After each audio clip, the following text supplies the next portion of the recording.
guys. We are in Switzerland. We're in a little town called St. Maurice. We're here with Patrick. He and Peter have just had a awesome private teaching together in his studio, and we've been staying in a really nice Swiss chalet. And now Peter and I are on the main street, and we're going to continue our series of me in the street with my boots. We're going to show you that again because we had the Times Square one, so we're going to show you another one. And Patrick's doing the filming for us as well. Patrick, yeah. If you ever want a really good photographer in St. Maurice, Patrick. If you need Nikon gear in St. Maurice, Patrick. So we're in this awesome little street. I just couldn't help myself. I've been here for 2 days and this is just incredible. I'm moving here. But the street, I would have liked a little bit less sun. I would like to prefer to be here at maybe 6 in the morning. But Beck doesn't get out of bed at 6 in the morning and it would have been too cold for her. So one of my problems is we've got white buildings and the sun's hitting the tops of the buildings.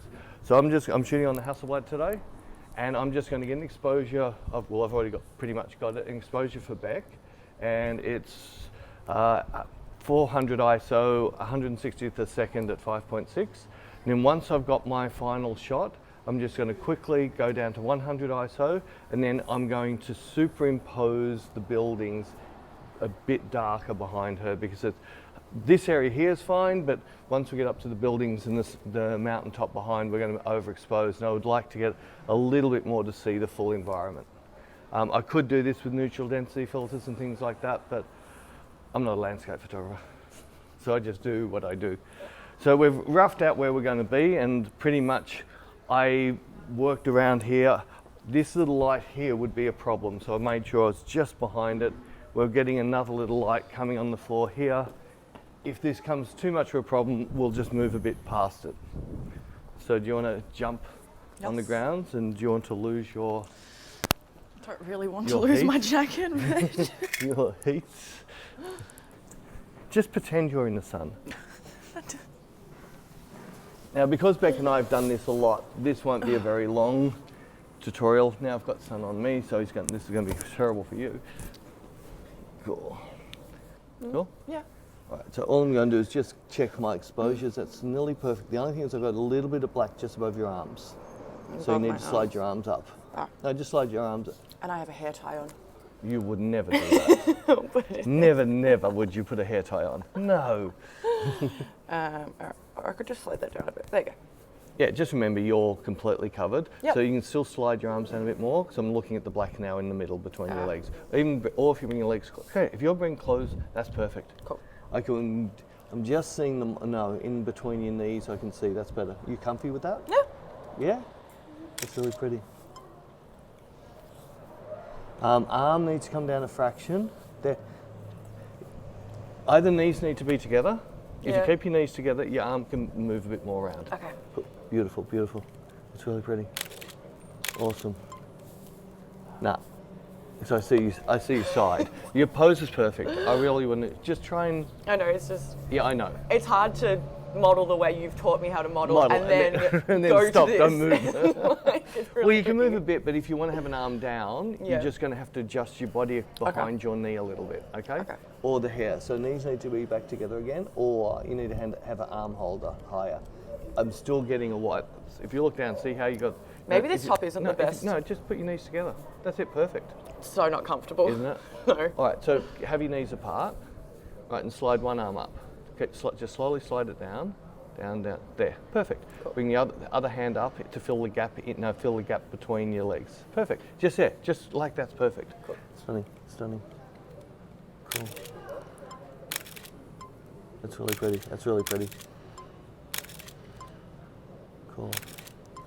So Beck told me off last time we shot because I was shooting her too fast, even though everyone liked how you were working.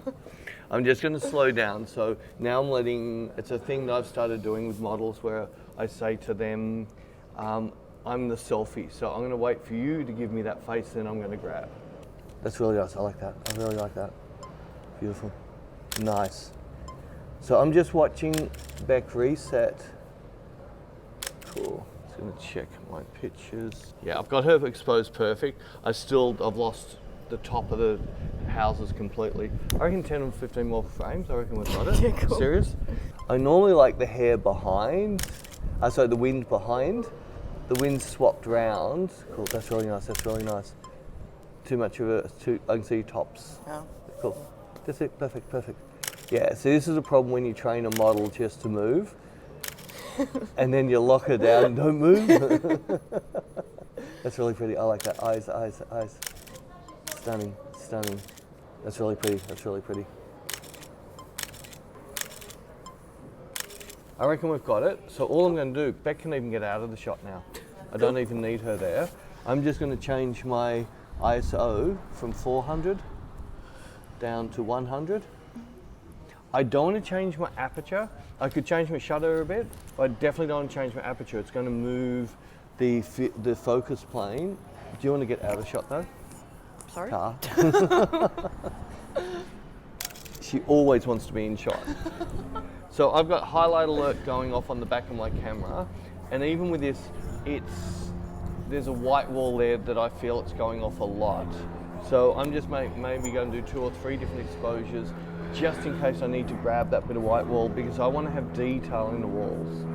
So I'm on 160th of a second, 5.6. I'm going to jump up to 250th. Still just going off. This last picture is only for this white wall. It's still going off on 400th of a second. Perfect. So now I'll do a little quick show afterwards what I've done in Photoshop to fix that problem. So this is my retouch. I'm just going to run you through quickly what I did. If I just take everything off, I started off with the background layer, and this layer was my second last picture, not my very last picture. I found the very last picture was just too dark. So then I brought in the picture on to overlay it, and you'll just see the mask has just allowed the top part to come in over the bottom part, which means I've just pulled off the highlights that were blowing out. Then there's the healing, and all the healing was doing is, if you just look, basically I only healed this little bit here. There's a couple of little bits of off her pants what we're showing, and you'll see they've just come back in. There's also a little leaf on the ground that annoyed me. The next group of layers I did was, because you could see Beck's top through here, and that annoyed me, so I healed in onto a separate layer. So on this layer here, I healed in some of this skin into here, and if I click on that, you'll see that on this, my blending mode was lightened. So all it did was lighten the shadow, it didn't lighten her legs. So I selected quite a big area, set it to lighten. You'll see that that just slightly darkened it down a bit more. These are all clipping masks, only applying to this layer. And the very top one, I think, yeah, it was just me doing a little bit more curve work to get the final look. The next 2 layers are my dodging and burning, and you'll just see there's a little bit of dodging and burning happening on her face, and there's a burning very slightly. You can hardly even see anything there. I did a cutting layer, but I'm going to skip that because that more comes into it. I did this after I did the next few layers. So the next layer I did was turn to black and white, and I just used a simple layer that you just have a pure black layer, and you make the blending mode color, and it makes it go black and white without changing any of the luminosities. After that, I brought a gradient map layer in, and blending mode for that was onto darken, which means it didn't brighten the picture. It only worked the bottom half of the picture, not the brighten part of the picture. Then I had a down curve, which pretty much, if I bring it up there, let's show you quickly, you'll see it's a pretty aggressive down curve. And then I just masked out Beck a little bit, just so she didn't get pulled down with the background. Then there's a levels curve just to punch Beck up, and I put a little bit of linear contrast in that, which means in this you'll see that all I did was pull my highlights down, but only applied it to Beck. I didn't apply it to the background. And then I did a final curve. It's just a small curve again, and if I bring that in there, bring that down, you'll see it's not a very big curve, but it did make quite a big difference to the overall picture. Now if I go back to my cutting layer, which is just a grey layer set to soft light, And all I do is paint black and white on it, and that's more like a global dodge and burn, and then it's just punched back up a little bit and just pulled the walls of the skies down a little bit. So that's pretty much all I did for the editing of this picture. So we hope you guys enjoyed that. Similar to the New York one, super duper fast. I will throw that video up now, and yeah, And yeah. And yeah. And yeah. Thanks. Well done, yeah, and yeah. And yeah.